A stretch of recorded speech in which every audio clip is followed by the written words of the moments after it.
सब मेहनत करने को तैयार हो तो फिर मैं साथ क्यों नहीं दूंगी? और अगर होटल का आइडिया चल पड़ा तो मेरे घर का खाना भी यहीं से आएगा।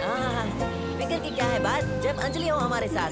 फालतू की बातें मत कर, अपने लिए इसी को परेशान करें हम। इस परेशानी की क्या बात है? मैंने कल कहा मैं फ्री में पैसे दूंगी। इसे लोन समझ लो, हर महीने तुम लोगों से सूद भी लेती रहूंगी। अरे तो फिर देर किस बात की, फटाफट निकालो 2.5 लाख रुपए। कल इस होटल का उद्घाटन धूमधाम से करेंगे। पेश है स्पेशल डोसा। अरे कार वाली पार्टी आई है, टेबल साफ कर दे। ओके, आइए सर, बैठिए। बताइए क्या लेंगे? गरम गरम डोसा, नरम नरम उपमा, गरम गरम चाय, ठंडी ठंडी शरबत। क्या लाऊं साहब आपके लिए? ये होटल चाहिए। क्या मजाक कर रहे हैं सर? अगर होटल ही दे देंगे तो धंधा कैसे चलेगा? धंधा बंद करने आए हैं हम। जरा इस होटल के मालिक को तो बुलाओ। हमें ये होटल बेच के वो गांव चला गया है सर। बेचने वाला वो कौन है और खरीदने वाले तुम कौन हो? चुपचाप होटल खाली करो और बाहर निकलो क्या सब। बात हो गई? कोई प्रॉब्लम है क्या? इस होटल के लिए उस अन्ना ने हमारे बैंक से लोन लिया था और पिछले 6 महीने से उसने इंस्टॉलमेंट नहीं भरी है और अब ये इन्फॉर्मेशन मिली कि वो होटल बेच के चला गया। सर कहीं आप मजाक तो नहीं कर रहे ना? विश्वास नहीं होता तो उस बोर्ड को देखो, हाइपोथिकेटेड टू आंध्रा बैंक। सर उस अन्ना ने प्लेट के, ग्लास के, स्पून के, कटोरी के, बकेट के, कुर्सियों के, टेबल के, फिनॉल के, यहाँ तक कि सिलेंडर में भरे गैस की एक एक पाई तक वसूल करके गया सर। जाते जाते वो बोर्ड फ्री में दे गया। हमने सोचा रिटर्न गिफ्ट है सर। हमें क्या पता था कि ये बोर्ड ही हमारी रोटियां डुबाएगा। बिना कोई पूछताछ किए हुए आपको इस होटल को खरीदने की सलाह किसने दी? सलाह तो हमें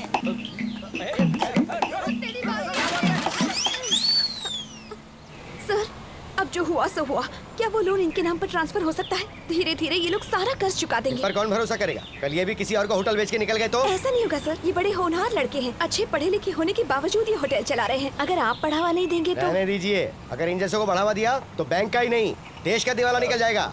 कांस्टेबल, सीज द होटल। सुनिए, क्या कहा आपने? ऐसे लड़कों को बढ़ावा देने से आपके बैंक और देश का दिवाला निकल जाएगा?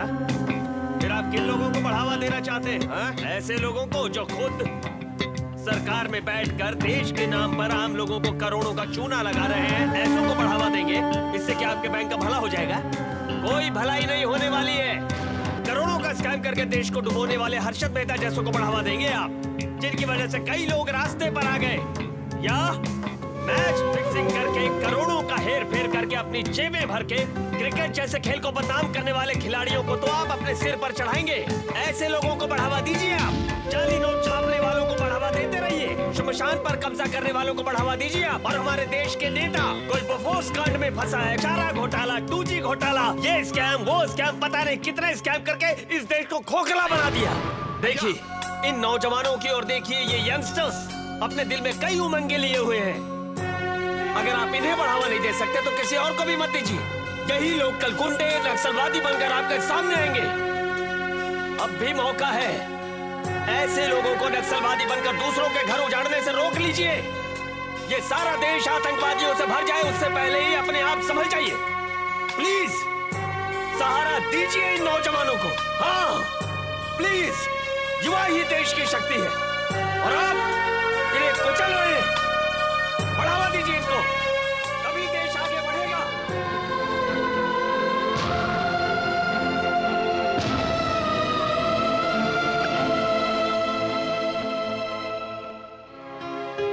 ये क्या हाल बना रखा है और कब तक ऐसे ही काम करते रहेंगे आप? मेरी नौकरी अच्छी है, मैं अच्छा कमा रहा हूँ। आप और माँ मेरे साथ आकर क्यों नहीं रह सकते? जब भी बात निकालो तो छोटे को नौकरी मिल जाए उसके बाद आऊंगा, ऐसा कहकर आप टाल देते हैं। क्या उसने एक बार भी सोचा है आप लोगों के बारे में? कल अगर आपको कुछ हो गया तो बैंक में आप कितना पैसा छोड़ गए ये सोचने के अलावा एक आंसू भी नहीं बहाने वाला वो आपके लिए। कोई फर्क नहीं पड़ने वाला उसे।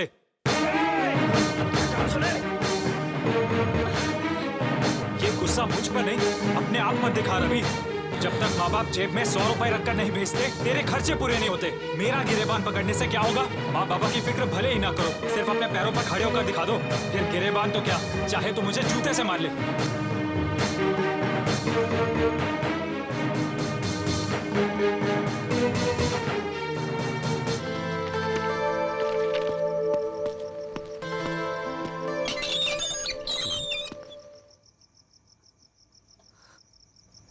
रवि, इस वक्त तुम यहाँ? तुम जा कहाँ रहे हो रवि? पता नहीं। घर में कुछ बात हो गई क्या? हाँ, पर मैं डर के भाग नहीं रहा हूँ। माँ बाप पर कब तक बोझ बनकर रहूंगा? इसीलिए चाह रहा हूँ मैं कुछ करके दिखाऊंगा। अपने पैरों पर खड़े होकर वापस जरूर आऊंगा। तब मैं अपने माँ बाप के सामने सर उठाकर खड़ा रह पाऊंगा और तुम्हारे माँ बाप से तुम्हारा हाथ मांगने की हिम्मत कर सकूंगा। मैं जरूर आऊंगा अंजलि। रवि, रवि!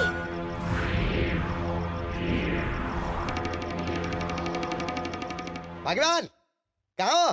अरे सुनो तो, अरे कहाँ चली गई? क्या हुआ, क्यों इतना चिल्ला रहे हो? चिल्ला नहीं रहा हूँ।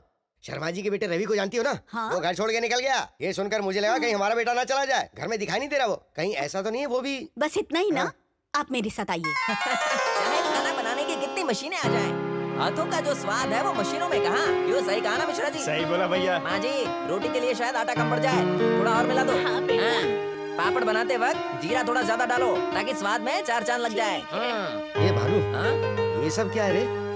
आज से मैं खाने की साइंस में पीएचडी कर रहा हूँ। सस्ता, स्वादिष्ट और सेहतमंद मामला बना रहा हूँ। अच्छे खासे पढ़े लिखे हो, ऐसे काम तुम्हें शोभा नहीं देते। पाठक साहब से बात करके मैं तुम्हारे लिए एक अच्छी नौकरी का इंतजाम कर दूंगा। क्यों? इसी काम के सहारे आपने मुझे पाला पोसा, इसी काम के सहारे आपने मुझे पढ़ाया लिखाया, तो मैं ये काम क्यों नहीं अपना सकता? इसके सामने मुझे मिनिस्टर की कुर्सी भी नहीं चाहिए। डोंट डिस्टर्ब मी, गो। भाग्यवान, सच सच बताओ, ये मेरी औलाद है ना? मतलब आप मुझ पर शक कर रहे हो? तुम भी अजीब हो, मजाक को सीरियसली ले लेती हो। Anjali, Anjali, hi Vishal. Thank you so much Anjali, अरे थैंक यू सो मच। बताओ तो, हुआ क्या? मुझे बिन बताए तुमने मेरी कविताएं मैगजीन में भेज दी ना। उसी मैगजीन के पोएट्री कंपटीशन में मुझे फर्स्ट प्राइज मिला अंजलि। पहली बार किसी मैगजीन में मेरा नाम छपा है। कितनी खुशी हो रही मैं बता नहीं सकता। ये चेक दिख रही हूँ, 25,000 रुपए का है। मेरी जिंदगी की पहली कमाई। यकीन नहीं हो रहा है मुझे। ये तो बड़ी ही खुशी की बात है, लेकिन इससे बड़ा सरप्राइज है मेरे पास। जरा बाहर देखो। राजन जी, सीन बढ़िया लिखा। Very nice. कैसी हो अंजलि? शूटिंग ठीक ठाक निपट गई ना? जी सर, बढ़िया से। सर, ये मेरा दोस्त विशाल है। वो मैगजीन में पढ़कर आप जिसकी कविता की तारीफ कर रहे थे वो। ओह, ये वही है? भाई बहुत बढ़िया, बढ़िया लिखा है तुमने। मैंने कहा था ना, वही है ये। मेरी अगली फिल्म में तुम्हारा गाना एकदम फिट बैठेगा। अगर तुम्हें ऐतराज ना हो तो मैं तुम्हारा गाना ले लूं। सर क्या कहा आपने? ऐतराज और मुझे? सर मेरी तो लॉटरी निकल गई। आपकी फिल्मों में तो गाने लिखने वाले आज कहां से कहां पहुंच गए हैं सर। ऐसी कोई बात नहीं, उनकी मेहनत का फल है। सुनो, अगले हफ्ते मुंबई चलना होगा। तुम्हारे गाने की रिकॉर्डिंग वहाँ रख रहा हूँ। Best of luck. बाद में मिलता हूँ अंजलि। अच्छा वो सीन है, राजन जी। आज तक मैं फालतू की तुकबंदी करता रहा। पहली बार मेरी कविता की इतनी सराहना हुई है। ये सब तुम्हारी वजह से। इन पैसों पर तुम्हारा ही अधिकार है, इसलिए ये मैं तुम्हें देना चाहता हूँ। मना मत करना। देखा, तुम फिर से गलती कर रहे हो। तुम्हारी पहली कमाई पर हक मेरा नहीं है।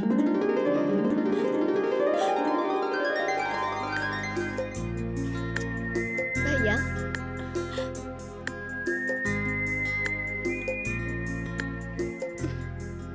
मैगजीन में तुम्हारी कविता पढ़ी, बहुत अच्छी है। Congrats।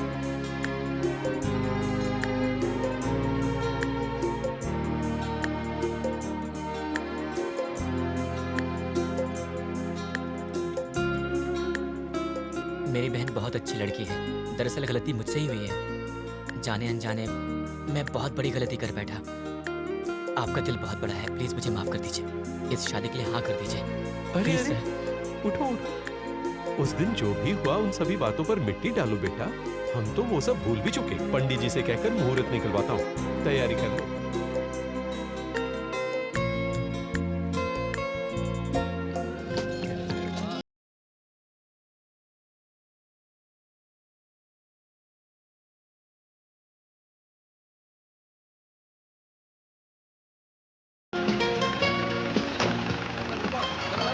आ गया। चलो चलो चलो फटाफट, यहाँ पे लग जाओ।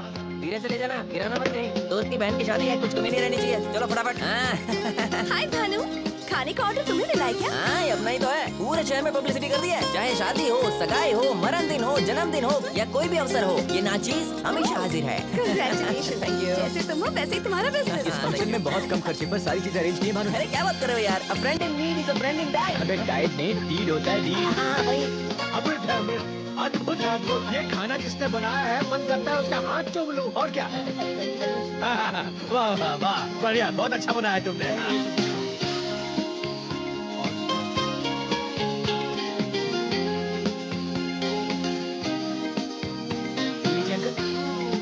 विशाल कुमार, सारा इंतजाम बहुत बढ़िया था। अगर कोई मनोरंजन प्रोग्राम रख लेते तो इसमें 4 चांद लग जाते। इस वक्त कुछ गाना बजाना होता, कोई म्यूजिक एक्टिविटी होती तो मजा आ जाता। अब दूल्हा दुल्हन को और दूल्हा दुल्हन हमारा चेहरा आखिर कब तक देखेंगे?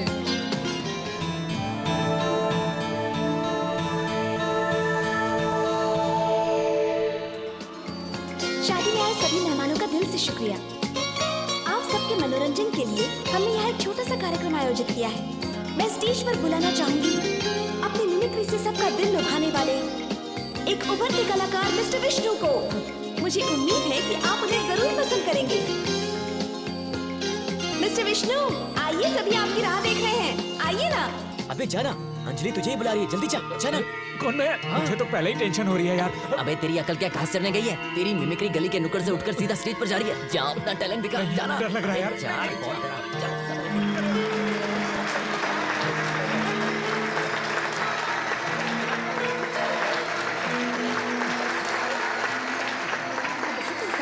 All the best.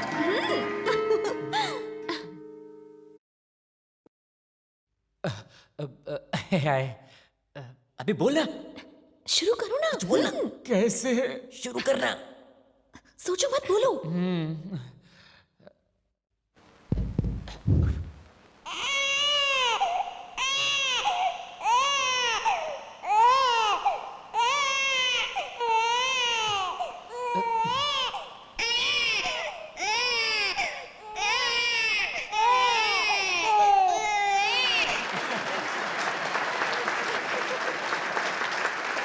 ठीक इसी तरह एक बच्चा रो रहा था। तभी सास ने बहू से कहा, अरे ओ बहू रानी, मुन्ना रो रहा है, काम छोड़ के उसे झूला तो झूला दे। तभी उसकी बहू ने कहा, अभी झुलाती हूँ सासू माँ। मेरा राजा बेटा, मेरा सोना बेटा। अरे क्या हुआ बहू रानी, बच्चे ने रोना बंद नहीं किया अभी तक? क्या करूँ सासू माँ, कितना भी झूला झूला ये रोना बंद ही नहीं कर रहा। सिर्फ झूला झूलाने से काम नहीं चलेगा, उसे कोई लोरी वोरी गा के तो सुना। ठीक है सासू माँ।